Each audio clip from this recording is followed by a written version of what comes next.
Hey guys, and welcome to this hobby tips video on airbrushing a blue-green blend on a Myrmourn Banshee for Nighthaunt in Age of Sigmar.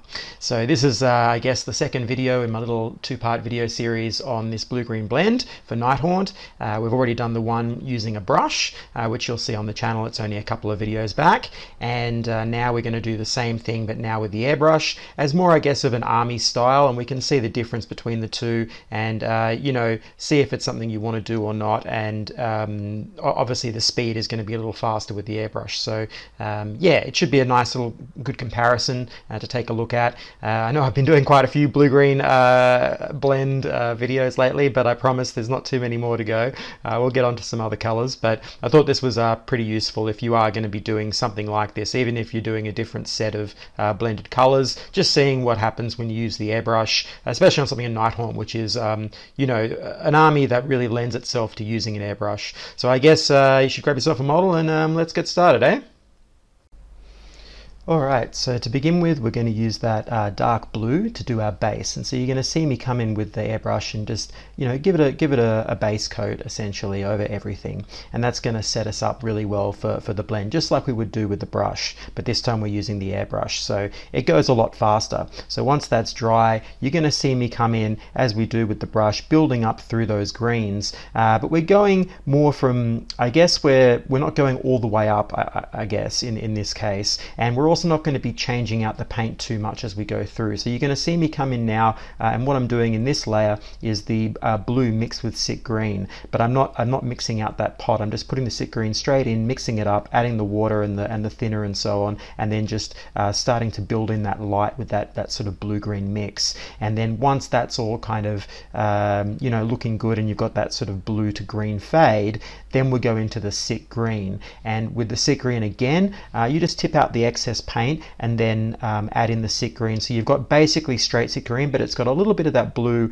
affecting it as you spray it on. And so you get a nice, a little bit of a softer and darker transition here, where we're going to leave the real bright highlights for later when we come in with the brush. So now we've got that mid-tone on, and you're leaving the top area, the top quarter of the model, in the blue, because we're gonna add in some blue highlights. I have on this particular model touched in a little bit of green around the face just to give a bit of brightness there, but you don't have to, that's up to you. So once we've, you know, got that all locked down, then we come in, you'll see me with now with Kraken mixed in, and in this stage we're not you know, cleaning out the pot, we're just adding the Kraken in. That'll give us an off Kraken highlight, and we're going more towards the ends. So you'll see me spraying towards the bottom and the ends of all of the folds and the drapery and so on. And then once that's sort of all down, now we want to clean out the pot, so in the airbrush. So we clean it all out, put pure Kraken skin in, and this is for one final bright I guess highlight just towards the ends, just to bring it out a little bit. But it's still going to mix with what's underneath because it's quite thin, so you're not gonna have like a pure bright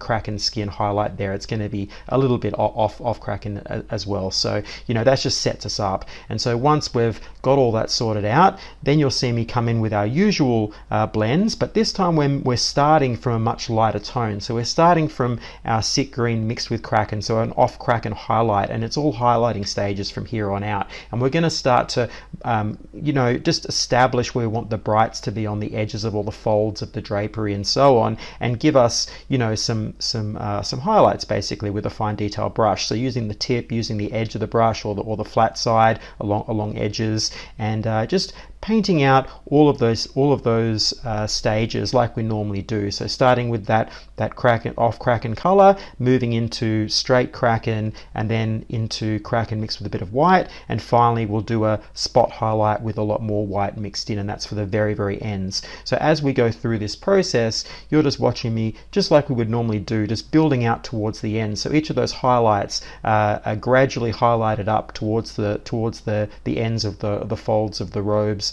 and all the little tendrils and so on that come off it. On this model it's more towards the bottom, but on other Nighthaunt models it could be, you know, up in the air or wherever it is. You just build out that light to the edge.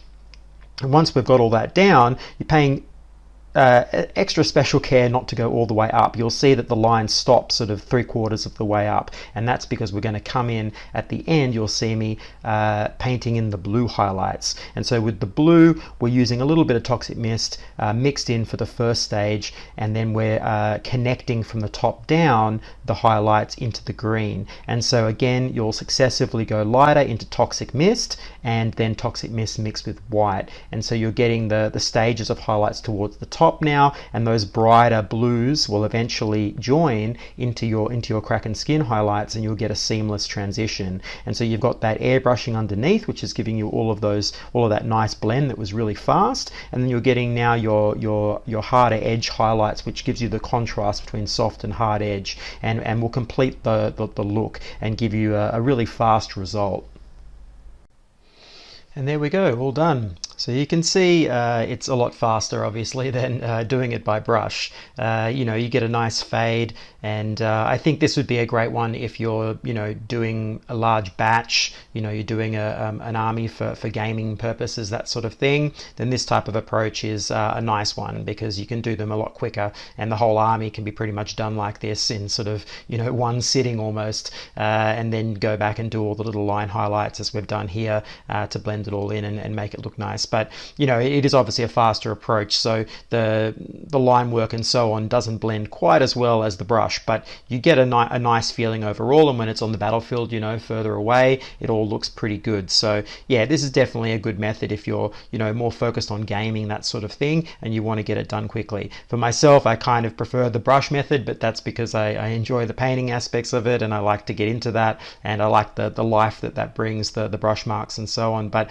if I was wanting to do this for a gaming army, like get it done for a tournament or whatever, then I would definitely use this approach to get it done. So yeah, let's take a look at the other one and see the differences. So you can see straight away that with the brush you get a lot more control over those blends and where they're going to be and how light and dark they are, whereas on the airbrush, you're sort of governed by how the airbrush works, and obviously the better you are with the airbrush, the better it'll be, but overall you get sort of a more broad fade, whereas here we can get a much tighter